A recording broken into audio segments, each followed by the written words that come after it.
What up, what up, what up, what is good, everybody? Welcome back to Georgia Sports Central from IE Sports Radio, your direct feed for all that is sports. It's your boy ACS. Got a lot on the docket today, right? Got my trusty notes ready to go and everything. So a couple things to talk about. A little bit of high school football, Georgia stuff going on. Talk about some of the top high school teams in the nation. The Falcons continue to slide, homies. They on that L streak, man. They on a L streak that they need to do something about that as soon as humanly possible. And they got a tough game up this weekend, so that's really not going to change. Not much news on the Braves. Max Fried, we all know, with no one love, signs with the Yanks. Hurts the heart, but it's good for them because Braves didn't need to pay him that much money anyway. UGA, man, Georgia. It is college football playoff time. We made the playoff in at the number 2 seed. Going to talk about that, some of the matchups in the playoff, of course, since, that's sort of it's sort of interesting news to look at some of the matchups that we got here in the playoff. And the Georgia Tech gets the Birmingham Bowl. Yo, bowl titles are hilarious, man. They're hilarious. But anyway, Georgia Tech, Birmingham Bowl. And Atlanta Hawks, man. Atlanta Hawks about to be, I think they might be tipping off right about now, playing against the New York Knicks in the NBA Cup. So we'll talk about that and more. You're watching Georgia Sports Central on IE Sports Radio, your direct feed for all that is sports. Be right back.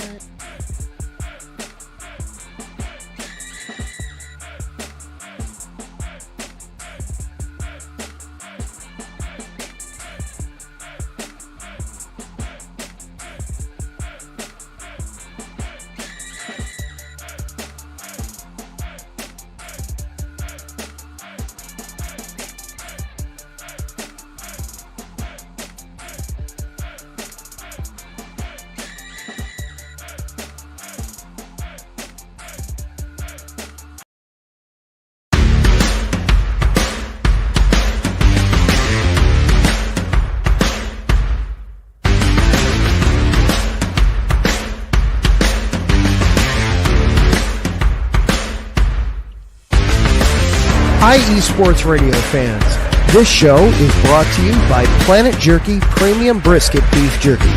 Planet Jerky is the official jerky of the 2022 California League champion Lake Elsinore Storm, Single A affiliate of the San Diego Padres. This all brisket jerky has gluten-free options, contains no MSG, no sodium nitrate, is low in sugar, and high in protein.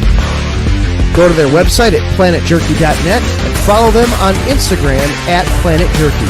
Planet Jerky, the jerky that's on a whole other planet.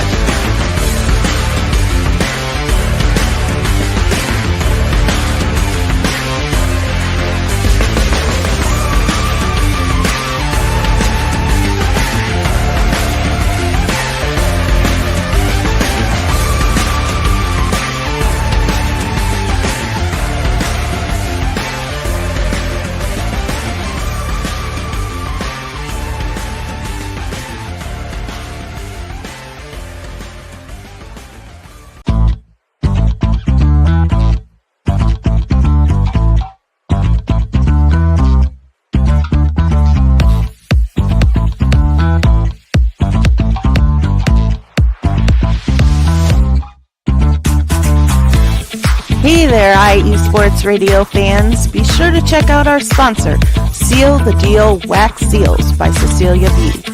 You just finished your very own wedding or baby shower invitations and you're looking for that extra special touch? Maybe you just wrote a letter to a relative or a friend and you want to add to their smile when they receive it.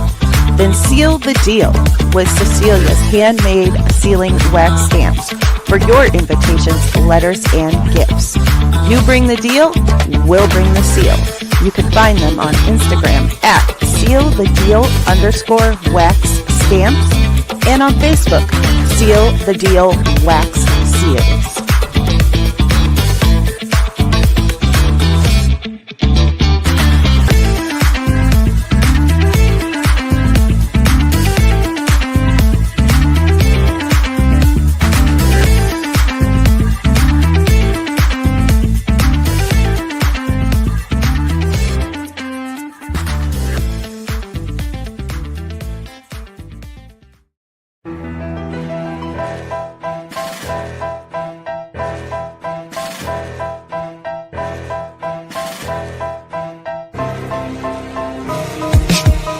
For the last 10 years, IE Sports Radio has been bringing you amazing content ranging from interviewing legendary athletes, coaches, and other authorized media personnel to building tailor-made shows dedicated to all major sports cities around the country. Make sure to follow us at IE Sports Radio on X, Instagram, Facebook, TikTok, and YouTube to keep up with the latest in sports and with all of our shows. Also, make sure to check out our daily updated website at iesportsradio.com. At iesportsradio.com, you can see our daily show schedule and check out all of our show pages with personal bios to learn a little bit more about each of our awesome hosts. In addition to our show pages, you can catch the IE Sports Radio blog, Hall of Fame, Fans of the Month page, and our merchandise shop including t-shirts, tank tops, caps, long sleeves, hoodies, and more. For now over a decade here at IE Sports Radio, we've continued to be by the fans, for the fans, and we thank you all for your support and for making IE Sports Radio your direct feed for all that is sports.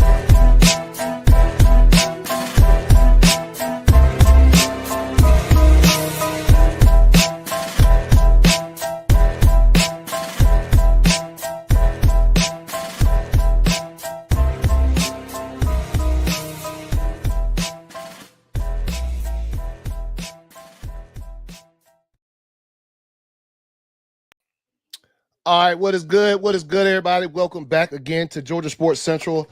I'm ACS. You're watching IE Sports Radio, your direct feed for all things sports. What's good out there, y'all? Christmas is coming up, a couple weeks away. Hope everybody's shopping and holiday season is going swimmingly. Mine's going all right, man. Going all right. Hope everybody else is out there too. Getting too close to football to end of football season, y'all. I just got to tell you, man, getting too close to the end of football season for your boy, man. Almost brings a tear to my eyes, man. Football is love, man. Football is love, man. Greatest team sport of all time. Coming to a close, man. College football for sure. We're gonna get a little bit of extended season this year as opposed to what we've been getting with the extension of the playoff and things. We're gonna take a look at that. But yeah, man, it's coming to a close. What is it? December 11th, in less than right at about 2 months, football season will be done for. And we'll be left to grovel with NBA drafts and offseason workouts and free agency and all of that kind of shit, right? But until then, we still got a lot of there's a lot of football left to talk about. But we're gonna jump into some high school football rankings real quick. So Milton, number 1 school in the state of Georgia, nationally ranked also. And then Carrollton at number 2, Buford at number 3, Grayson at number 4, and rounding out the top 5 is Lee County, Leesburg. Buford 12-2 just lost to Carrollton this past week. Take a look at those scores real quick. So let's see where they at. Apparently they're no.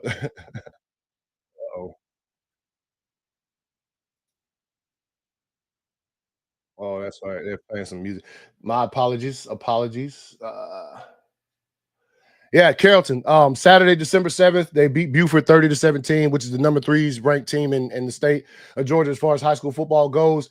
And 30-17, man. So that knocks Buford is number 3. Milton still number 1, 14-0. On 7th, they beat Lee County 56-28. I'm glad y'all can't hear them ads and things are playing super loud in my ear. Anyway, but yeah, they beat Lee County, which is the number 5 ranked team in the state of Georgia, 56-28. And then they got Langston Hughes at 7 p.m. on the 17th, which is when is that coming up this weekend? Yeah. So Langston Hughes they're playing against is the next game on the docket for Milton, the number 1 team in Georgia as far as high school football goes. So that's just a little bit. You start getting with high school football, man. That is a grand thing, right? There's millions of teams in the state of Georgia, but hey, man, your team is nationally ranked, bro, and you still playing high school football this late into December, man. Kudos, man. Shouts out. So yeah, the Milton Eagles. We'll see what happens with them on the 17th. Like I said, they play Langston Hughes, and let me go back here and check about Carrollton again, number 2 ranked. Who they got next? Because those 2 teams are still running through. They got Grayson at 7 p.m. on the 18th of December. So day after Milton plays, we got Carrollton. So see what happens with that as it goes. If you're a big high school football fan, I'm telling you, man, playing high school football this late in the year, fire, son. Fire. Also, teams well coached, obviously, if you're still out here like that. So anyhow, that's high school football rankings. Real quick, not a lot of soccer news when it comes to the Atlanta United, but I will send a shout out to the LA Galaxy for winning the 6th their record 6 MLS Cup shouts out. I always like to give kudos where respect is due. You win a championship, man. That's a lot of hard work, dedication, time, practice, and things of that nature that goes into stuff like that. So, yeah, shouts out to the LA Galaxy for winning the MLS Cup. Now, let's move on, man. Let's let's move on to these dirty birds, bro. The Atlanta Falcons are on a 4-game losing streak right now, man. And it's not looking good losses, man. They Kirk Cousins, last 3 games, 8 picks, no touchdowns. So we're going to dig into all of that real quick. We'll talk about the Falcons, man. Again, lost 42-21 to the Vikings. How about the Vikings, by the way? I mean, look, there's a couple plays out there that I saw. Excuse me, guys. If I start coughing, apologies, y'all. I live in Georgia, and 4 days ago it was 20 degrees. Yesterday it was 70. So there it is. I have all kind of congestion going on up in here. But let's see. Here we go. Yeah, Falcons, man. Had some good plays out there. They were moving the football, but turnovers kill you. And then, of course, the Vikings, who are an absolutely fabulous football team this year in the NFL, only got 2 losses. Part of one of the best division probably in football. We can talk about the NFC North. And they got the Vikings up there, Packers, right, the Bears and stuff. So, Falcons, man, 42-21 to the Vikings. Let's pull up these stats, man, and take a look at and they're going to Vegas this weekend, by the way. So we'll see what happens there. Both those teams are under 500.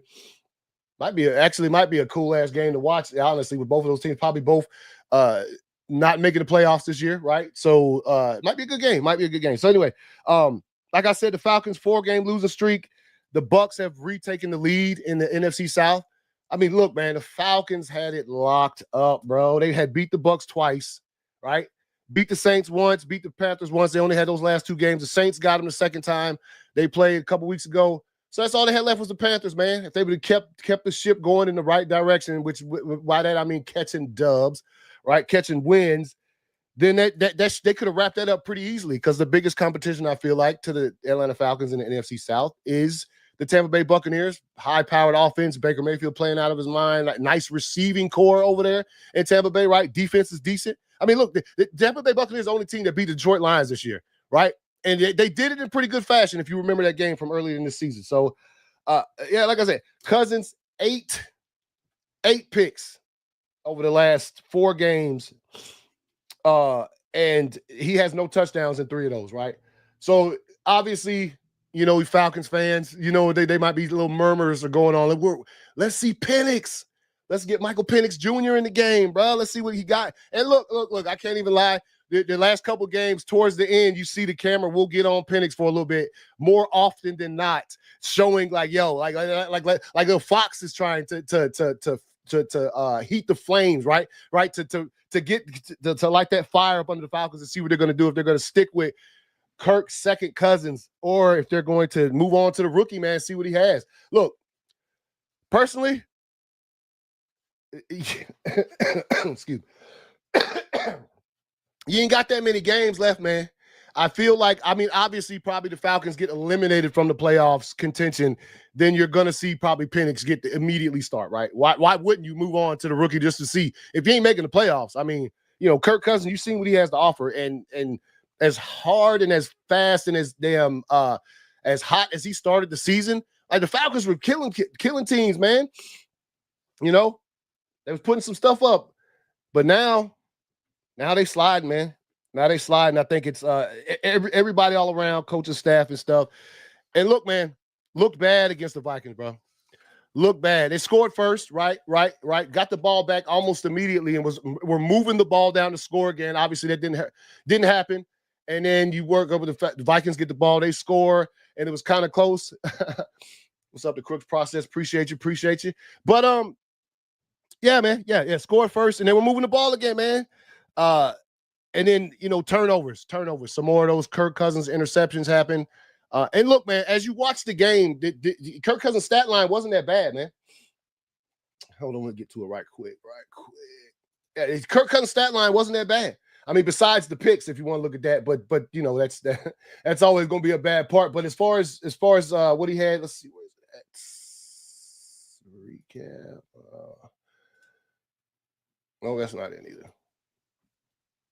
All right, yeah, here we go. Kirk Cousins, 23 of 37, 344 passing yards, man, but 2 picks, right? 2 picks. So they were moving the ball, man, and then there's turnovers, and then sort of drives would stall out, and they had to get the ball back. And look, the score would not have been this bad. If you look at the score, 42-21, there's a couple plays where I thought Atlanta's secondary just didn't exist. I mean, obviously, when you got a team that's got like players like Justin Jefferson out there and stuff like that, it's gonna be some tight to cover, right? Great receivers playing ball out there. But there was a couple plays. I mean, D. Alford, I know y'all saw the play. It was on repeat on all outlets. D. Alford, corner for the Falcons, looking lost. He was out there looking for the ball, fell to the ground, and then I'm like, well, where's the ball at? And then you see Jefferson just stand right there, catch it, and then score a touchdown. I'm like, bruh, there's bad defense, man. Bad defense. And when the quarterback, Cousins is turning the ball over at the rate that he has been, the only way you're gonna win games is you're gonna have to the offense is gonna have to play better than that. You know what I'm saying? When the defense is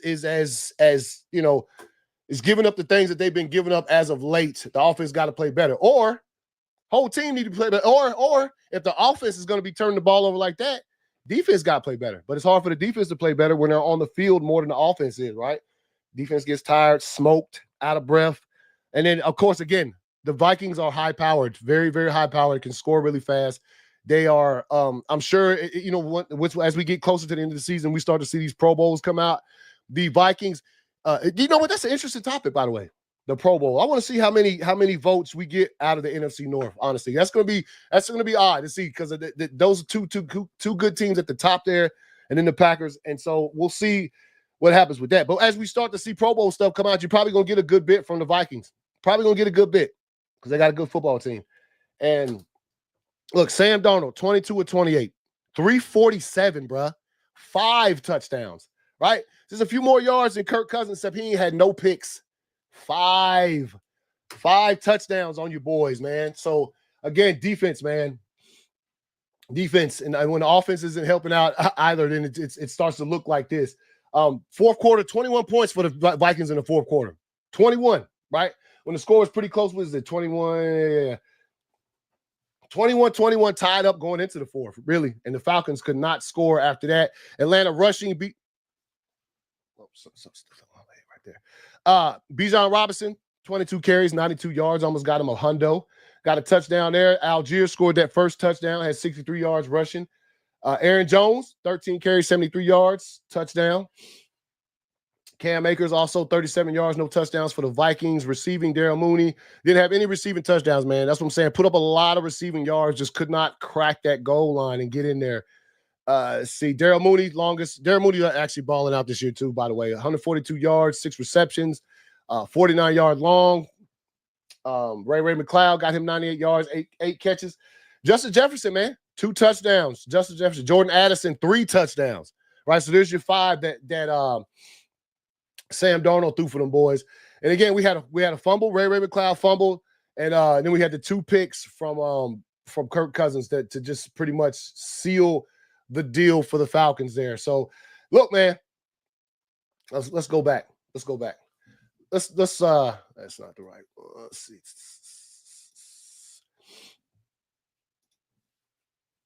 Here we go. So hey, look, Falcons, what they got left on the schedule right now. Las Vegas, right? Sunday night or Monday Night Football, part of a doubleheader. ESPN, if y'all didn't know. That caught me by surprise too. I wasn't aware that this Monday coming up, there's 2 Monday Night Football games. The scheduling this is not the first time they've done that this season. I think it's like the 3rd, but like, why is it random Mondays where we just get 2 games? Or why was there 1 week in between the middle of the season, like 3 weeks ago, when no teams in the NFL were on bye? But I don't understand it. Like, the scheduling is kind of weird. I guess with 17 games, people sort of lose their minds when you add an extra. But yeah, 2 games on Monday Night Football. The Falcons are traveling to Vegas to play the Raiders, right? And then after that, they got the Giants, that's a winnable game, right? And not too tough on that end. And then the 29th, right, they go to Washington, which is not an easy game. Obviously, the Commanders are fire this season. They were playing pretty good football. They're coming off a bye. And then they end the season in Carolina, which I was thinking, the way the season started, that we might have the division wrapped up here by now. And then when we get to the Carolina game, the Falcons can go ahead and wrap up the division with that maybe. That's probably not going to be the case. Probably not going to be the case, especially if the Buccaneers continue to roll in the manner that they're rolling. But the Buccaneers are good. Again, remember, there's one L on the Detroit Lions resume this season, and it was delivered to them courtesy of the Tampa Bay Buccaneers. So look, and again, look at the division. The division. NFC South standings. We have fallen to second. The Atlanta Falcons are now in second place. So Tampa Bay Buccaneers 7-6. Atlanta Falcons 6-7. Got the New Orleans Saints at 5-8, and the Carolina Panthers at 3-10. Right, those are the NFC South standings. And again, for the most part of this season, up until just this past week, the Atlanta Falcons were number one in the division, and they've lost that with this 4-game losing streak that they're on at the moment. So see if they can jump back up again. The Las Vegas game, winnable, obviously, and then Washington, or not Washington, the New York Giants game is going to be a winnable one as well. So. But with their record, man, it's going to be tough. It's going to be tough. But again, they haven't been eliminated from the playoff contention yet. So there's still probably the thing out there where they might can still make it. I need to see scenarios. Like, I'm pretty sure we'll start to see a lot of those come floating around, courtesy like all these sports networks and things of that nature, to say like what teams need to do going towards the end of the season if they want to make the playoffs, what teams hope will happen with other teams if they want to make the playoffs. So we'll start to see that. And again, Falcons not eliminated, but yo, it ain't looking too good, man. It ain't looking too good. Again, NFC South records: Falcons 6-7, Bucks 7-6, who are now in first place. Saints 5-8, and Panthers 3-10.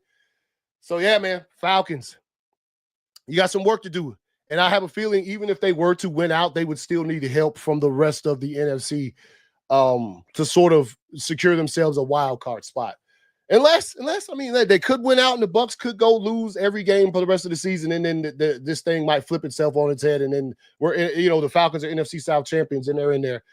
Could happen, maybe not. Who knows? So anyway, see you guys in just a minute. Go take a quick break. You are watching Georgia Sports Central, brought to you by IE Sports Radio, your direct feed for all that is sports. Be back.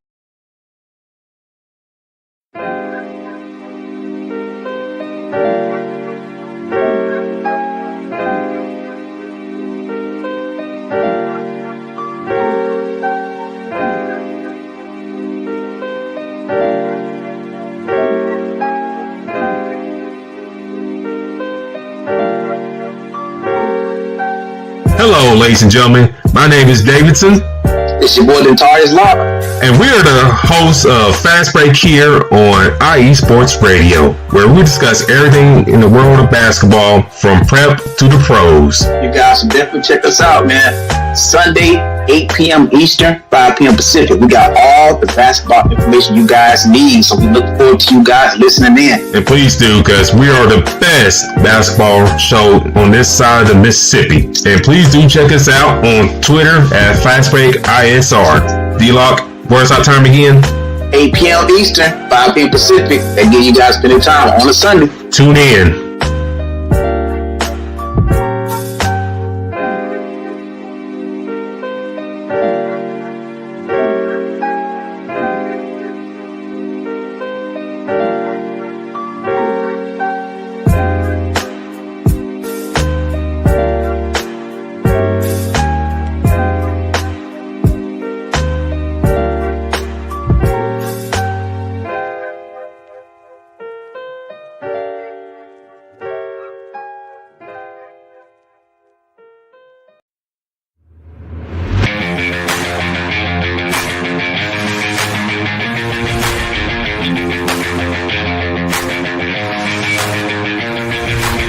What's happening, sports fans?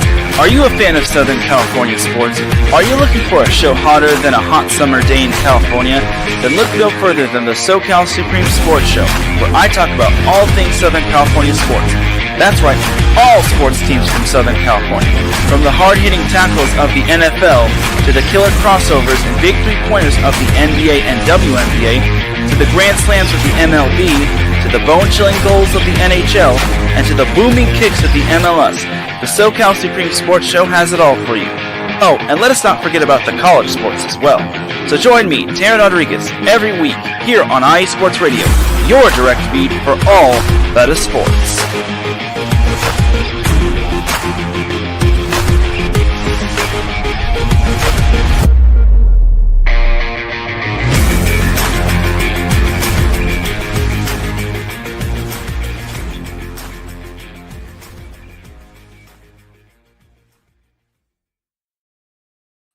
What up, what up, what up, what up? What is good, guys? Welcome back to Georgia Sports Central on IE Sports Radio, your direct feed for all that is sports. What is good? What is good? Hope y'all enjoying the show so far. It's been a great show, man. I love talking about sports. If you hadn't noticed, man, just I love it a lot. So there's a lot of energy behind it, and I feel like sports is one of those things in the world that like so I think everybody needs it. You know what I'm saying? In some capacity, and so yeah, again, that's why I'm here. That's why I'm happy to be a part of this thing. And shouts out Larry, man, and Andre Nicotina for putting me on to IE Sports Radio and getting me involved with this this glorious network of shows and things of that nature that are going on here. So anyway, welcome back. I'm blabbering on just a bit, but let's talk some Georgia, man. Let's talk some Georgia football. Obviously, the SEC championship game was last weekend, and then Sunday we got the final college football playoff rankings. Go talk about that. It's a little bit. So yeah, Georgia wins the SEC championship game. Pretty tight game, overtime, first overtime game in the history of the SEC championship. Crazy game. Look, I think I'm not going to get braggadocious enough to say that Georgia has Texas's number, but we have played well against them the two times that we played them this season. And of course, Texas only has 2 L's on their resume, and both of those are courtesy of the University of Georgia. So look, the biggest news from this game, obviously, besides the fact that Georgia won and then we're SEC champions and sort of got seeded number 2 in the playoff, and we're going to look at all of that in just a second. Biggest news, Carson Beck, man, starting quarterback for Georgia, went out. Final play of the first half. I know everybody's seen it, was going back to pass, and before his arm could even go forward just an inch, defense did what defenses do, right? They're taught to do that. You get to the quarterback and you can't sack him. You put those hands on that throwing arm if you can, right where he put him at, and you get the ball to get like not just an incomplete pass, but like a fumble, right? That's what you go for, man. So I thought no ill will towards the defense on that play for Texas. I thought it was that's what you're told to do, right? As a defensive line, you get through the line. If you can't sack the quarterback, you throw your hands up to back the ball down. Or if you can get close enough, you hit that arm right where he hit it on the elbow, right on the inside of the elbow, like as they're going back. So that's how you do it, man. And if, of course, it worked. Obviously, a fumble, a little bit of a cheat clincher, to be honest, because the ball fumbled and that shit went on downfield. Texas picked it up. I'm like, do not let these fools score a touchdown on this before the half. Georgia was able to stop him, knock the ball down or whatever, get on top of it. And that was the end of the first half, right?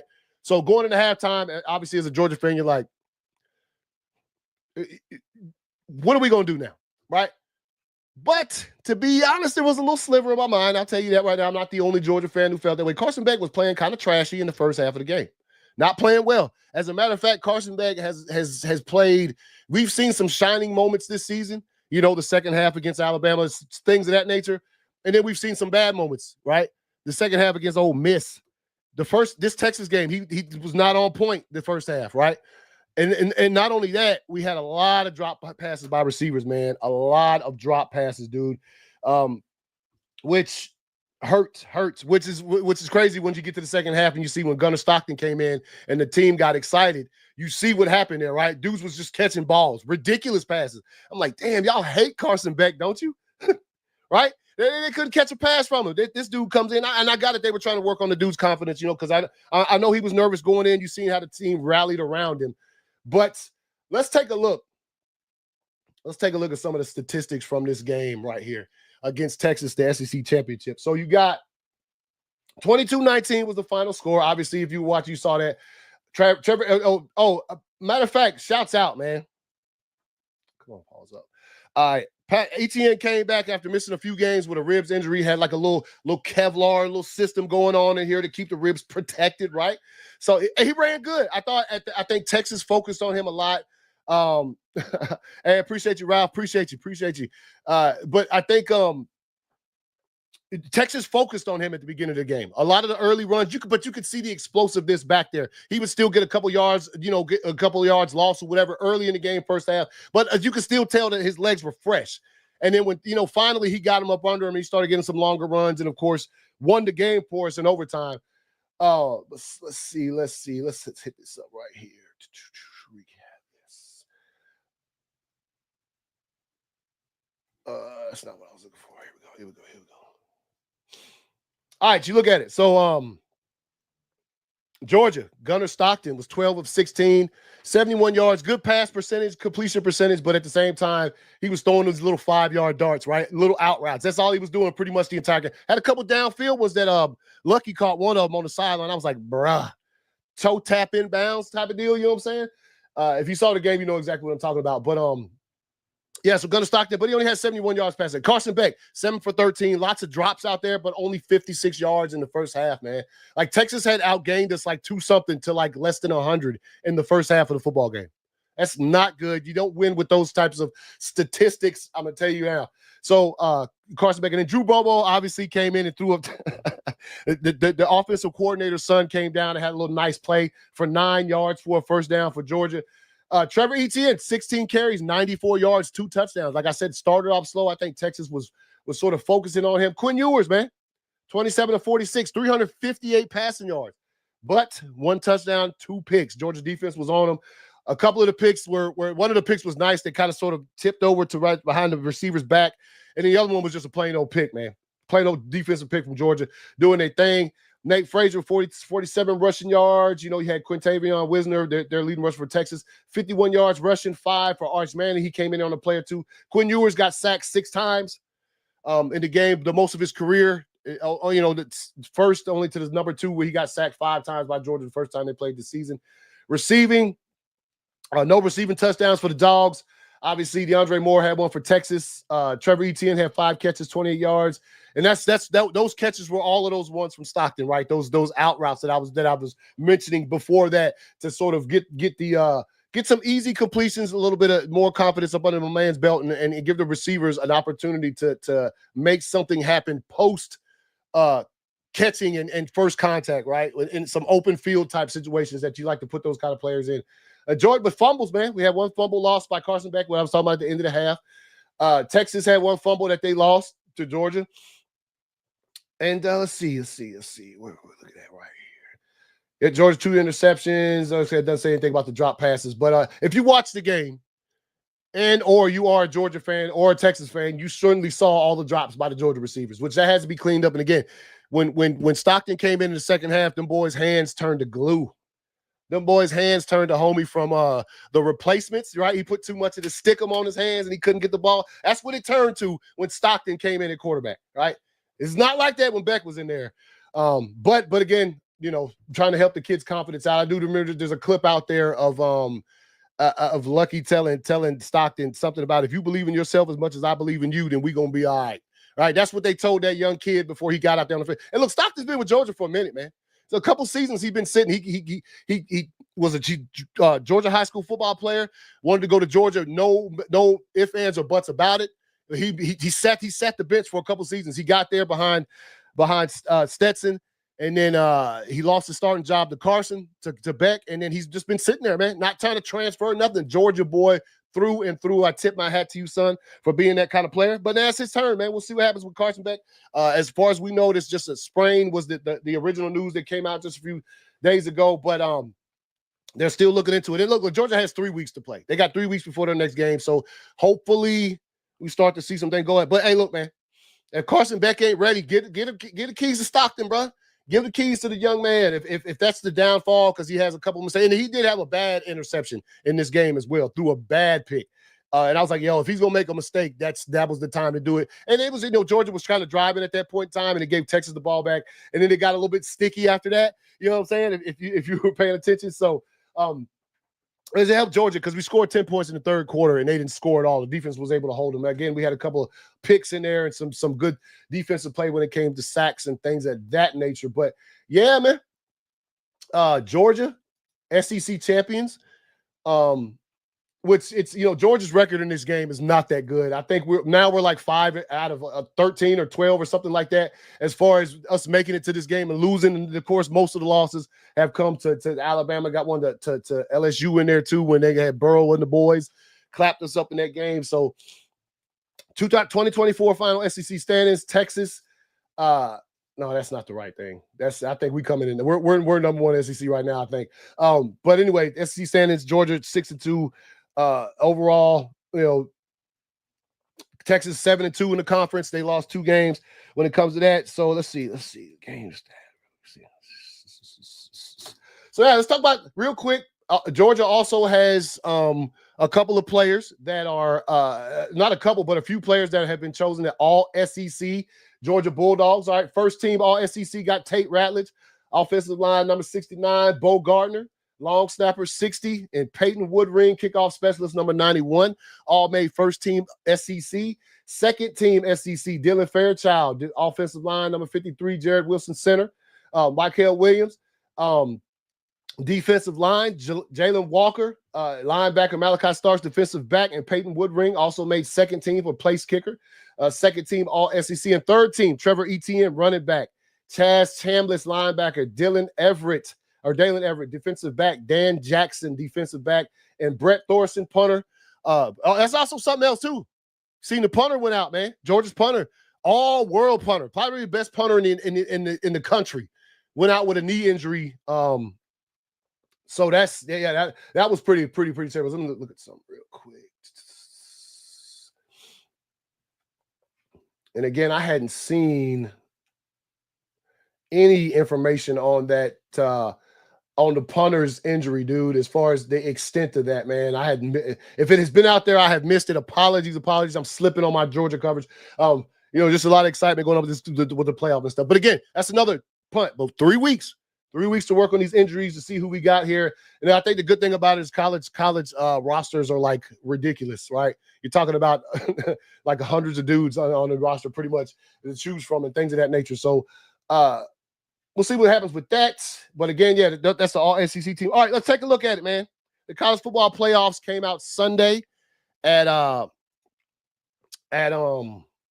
12 noon. I was actually up watching them when they dropped to sort of, and I watched the pre-show and just listened to everything. And I mean, there was not a doubt that Georgia was going to be in it because we won the SEC, and that's what we needed to do to secure that spot. The SEC is the 5 highest ranking conference champions and the 4 highest ranking. I'm sure the SEC was going to be up there. So I knew we'd probably be top 4 after the dub. But just to see some of the rest of the matchups, let's take a look, y'all. Let's take a look really fast, all right? So December 21st got Clemson. Clemson came in at number 12. They played it at Texas, right? Clemson won the ACC championship game the other day. And that was a big mystery. Was SMU going to make it or was Alabama going to make it? Ultimately, I believe when it came to Alabama, that they felt that losing to Vandy and 3 points against Oklahoma was just too much. It was just too much when SMU's 2 losses were both by like 3 points or whatever. So, and you can say all the teams they play, Alabama for sure had a harder schedule than SMU, for surezies. But, the committee, they value things more than others, I suppose. So, and you saw that right there when it came to Alabama sort of sitting on the outside of this thing looking in, right? So let's take a look. Clemson playing at Texas. The winner of them goes to Arizona State. So Texas gets the home game. You got Tennessee at Ohio State. Here's another thing about the beauty of these matchups here when it comes to the playoff. So these teams don't play each other, man. When's the last time you saw Clemson play Texas, bro? Right? When's the last time you saw Tennessee play Ohio State? Right? This is exciting, right? Exciting games because they don't often play each other. And so see Tennessee at Ohio State. That's going to be a good game right there. SEC Big Ten. And then December 21st, SMU at Penn State. Another good game right there. I think I think that game's kind of up for grabs. I don't know. No disrespect to Penn State fans and SMU fans, but I kind of feel like that's a little. Hey, what's good, Terry? Appreciate you, man. Appreciate you. Yeah. So I think that's an up for grab right there because Penn State, good football team now. Good foot. Again, no disrespect to either one of those teams, but some of the bigger contests this season we've seen Penn State against Ohio State and against Oregon. They lost, right? So this is going to be a tight one. And then Indiana at Notre Dame. That's going to be a good one right there. In-state rivalry is what this is being called. You know what I'm saying? Obviously, yeah, man. They rallied around that young cat, man, when they had to bring Stockton in there when Beck got hurt. They rallied around him, man. It was good to see. It was good to see. Well, we got a lot of still mystery left before we get to this particular game right here on January 1st. But And yeah, Indiana at Notre Dame in the winter plays Georgia. And so this state plays Boise State. Tennessee, Ohio State winner will play Oregon, which could be a rematch of Ohio State, Oregon from earlier in the season when Oregon clapped them up. Or Tennessee, man. I'm telling you, man, it's SEC teams, not nothing to sleep on right there. When you're looking at that. So Arizona State got the bye, Oregon got the bye, Boise State got the bye, and Georgia obviously gets the bye. So there it is, starting the 20th of December. Got this little Friday night game right here, 8 p.m. And it's going to be, at this point in time, when these games start right here, there's going to be so much football on the table, man. That's one thing I know I started the show off by saying, I'm almost in tears that the football season is close to wrapping up, right? Less than 2 months left, y'all, right? But we're getting a lot of football in the next month, man. The next 2 months is going to be packed jam full of football, just all over the place, right? Games on days we normally don't see football games. So that's going to be exciting, to say the least. And let me bring this back down real quick. Let's take a look, man. All right, so look, that's Georgia. We see what they got laid out in front of them. A couple weeks out there for Beck and some of his injuries to get shored up. Etienne, even though he didn't look like the ribs were bothering him, maybe they were, and he said that in the post-game interview that the ribs were not a problem. So let him get more healthier. He is the most explosive player on our team, and we do need him to be very, very, very, very healthy when it comes time for us to play the next football game on January 1st on New Year's Day. So there's that. All right. One last thought real quick about Georgia. Shouts out, man. To have the schedule that they had in front of them and to play it the way that they played this season has been pretty good. Pretty good, man. Pretty good. I mean, we lost against Bama, our nemesis, the nuisance, makes us want to pull our hair out. Again, we lost to them.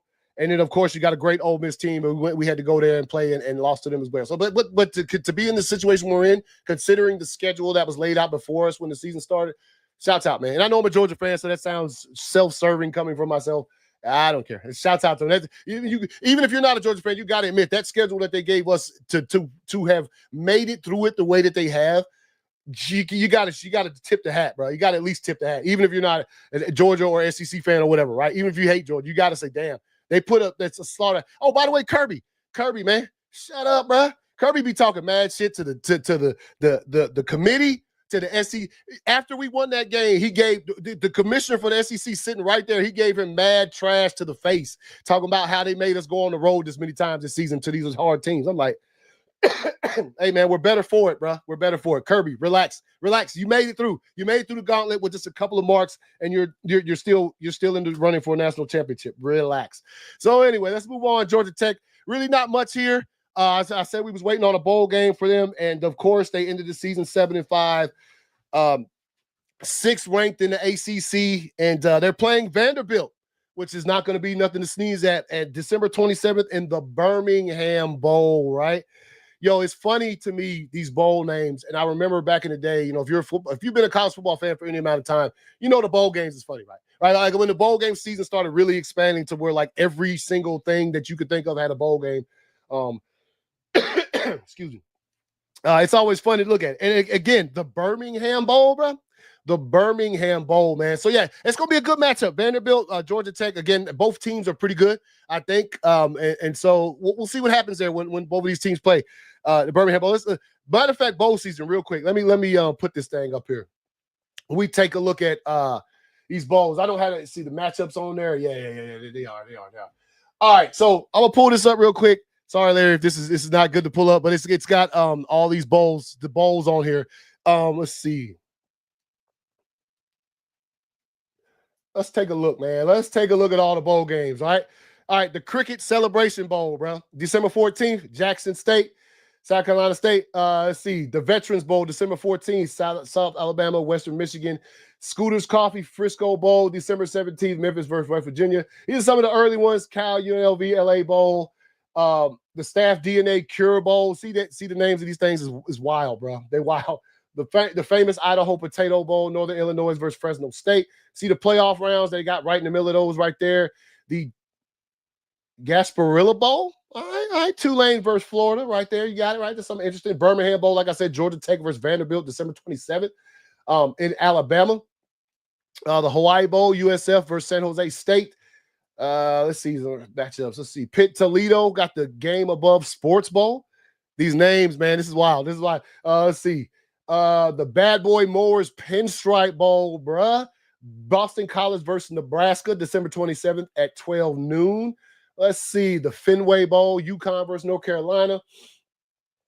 Yo, the Tony the Tiger Sun Bowl. Tony the Tiger out here with it. Louisville versus Washington. I have the Cheez-It Citrus Bowl. December 31st, South Carolina, Illinois. Let's see, Baylor, LSU, and the Texas Bowl, the Kendrick Texas Bowl. And then after we have the slate of the semifinal rounds of the not the semifinal rounds, but I'm all over the place. Anyway, the next round of the college football playoff that starts December 31st with the Fiesta Bowl, the Peach. They gave Georgia the Sugar Bowl. They wouldn't give us the Peach, man. They didn't want Georgia to have that home field throughout, bro. And they didn't want Georgia to get home field throughout. So we'll see. And then Rose Bowl game right there, Cotton Bowl. At these, I don't know what this is right here. It's just, I guess there's no games on these days. So the Bahamas Bowl, Buffalo versus Liberty, Minnesota versus Virginia Tech, and the Duke's Mayo Bowl.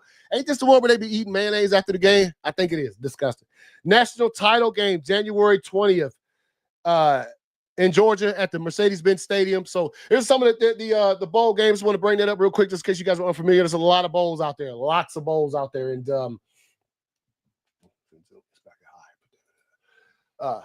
Georgia Tech, Birmingham Bowl, December 27th, man, playing against Vanderbilt, man. So we'll see what happens with that. And we'll get some more things. And, as football season wraps up for these teams, we'll do like a final stats of the season for these teams. What it might look like, players that might be leaving, players that might be coming back, and all of those things of that nature when it comes to Georgia Tech football and all the football teams when it comes to college, because it's a little bit different than the NFL when you have contracts and things of that nature. Let's take a live look in real quick, man. Let's move over to the Atlanta Hawks as we wind the show down. Obviously, the Atlanta Hawks are playing in the NBA Cup right now. They're in the third round of it, the semifinals. So we're playing against the New York Knicks right now. We're losing 31-26, 9 minutes, 37 seconds left in the second quarter. But I've finally been able to give you some live stats as the show goes on. But let's look at the Hawks, man. 13-12, right? They on a one-game losing streak. Obviously, they lost to the Denver Nuggets. Jokic went off on us the other night, had a bunch of points. And we're third in the Southeast. We were second last time I saw y'all. Last Wednesday when we talked, we were getting prepared to play the Milwaukee Bucks. And I was like, yo, they gave us a bad win percentage that we thought we'd win the game. We ended up winning that game. We ended up, let's see, where's that at right there? Hold on, it's right here. Yeah, we end up beating Milwaukee 119-104, right? And there's a lot of good talk about a lot of positive vibes around the Atlanta Hawks when it came to sports commentary and things of that nature of how they've been playing well this season early. And they have, man, the Hawks, we doing good. We doing good. Obviously, you're going to have hiccups like stepping up against the Nuggets. Jokic hit. You knew you about to lose. If you watch that game, if you even just saw highlights of the game, Jokic with about 5 seconds left in the first half, almost at half court, hits this shot that hits nothing but net. As a matter of fact, the net stripped so hard, I thought they might come off the hoop. Excuse me. Let me quit. Yeah, right. So leaving 2 seconds on the clock, obviously the Hawks can do nothing with that. And they go to halftime. When Jokic is hitting shots like that, you remember one of the things that always stand in my mind is in the playoffs, the Nuggets were playing the Lakers, and Davis was putting the D. I mean, Anthony Davis was putting some hardcore defense on Jokic, man. And Jokic just throws this three up. And it strips nets. And Anthony Davis saw it go in and just looked back at Jokic like, really? Are you serious? And when the Nuggets, especially Jokic, is hitting shots like that, it's neither here. You're probably going to be losing, right? Because I thought Jokic is always going to be playing well. But so far this season, I hadn't seen him have one of those games, right? So we lose by 30 to the Nuggets, man. And then obviously we played the Bucks I was talking about last Wednesday. And then Friday we played against the Hawks, or not the Hawks, but the Hawks. We played against the Lakers. Lakers came to Atlanta, played good game. It came down to it in overtime. We won a buzzer beater from Trae Young to seal that game up, 134-132 with Trae Young with the three at the buzzer.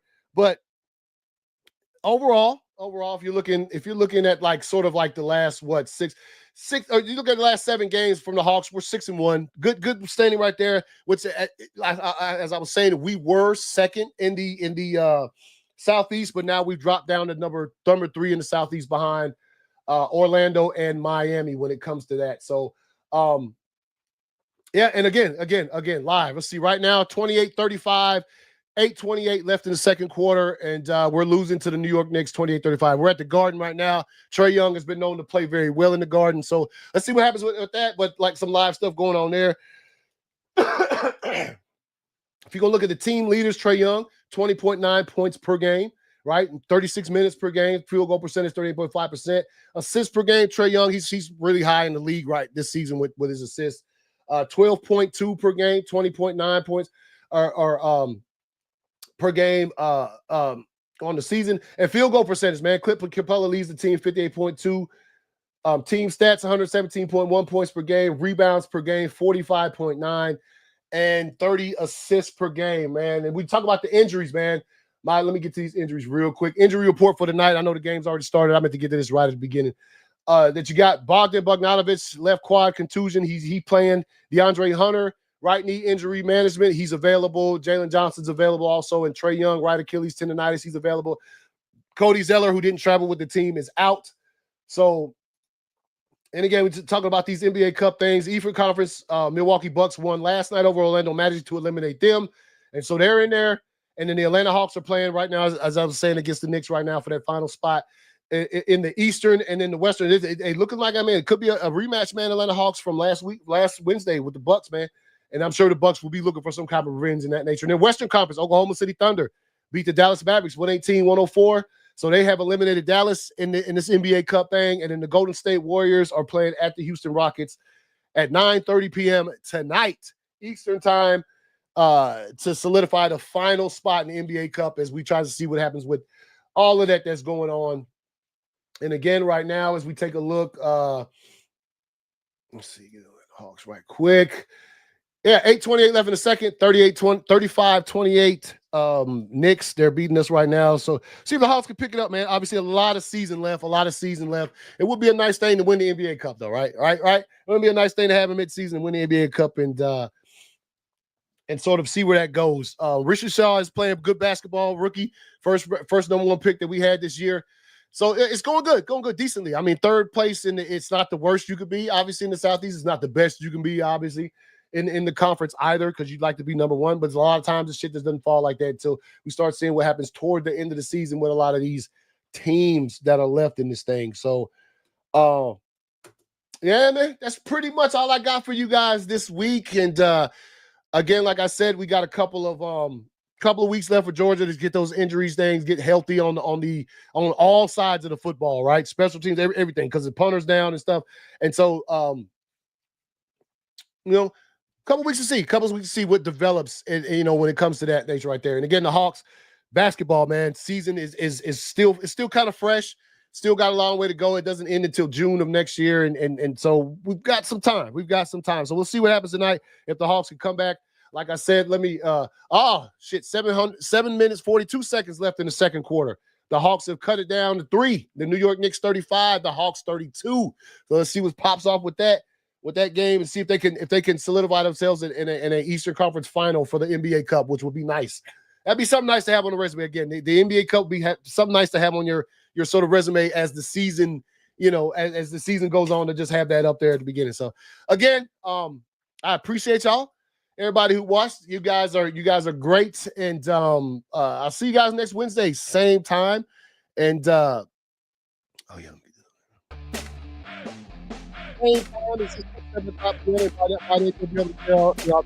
guys. Hopefully some more injury news on Georgia. And we're looking at the Hawks. And hopefully the Falcons can get back in the dub column, man. Again, they travel to Oakland, Monday Night Football. Or not Oakland. They travel to Vegas for some Monday Night Football. And yeah, man, see if they can get back in the dub column at least. Just this week. Can we get another dub, Falcons? Maybe not. Who knows? Who cares? Yeah, so see you guys next Wednesday, same time. This has been Georgia Sports Central on IE Sports Radio, your direct feed for all that is sports. See you guys later.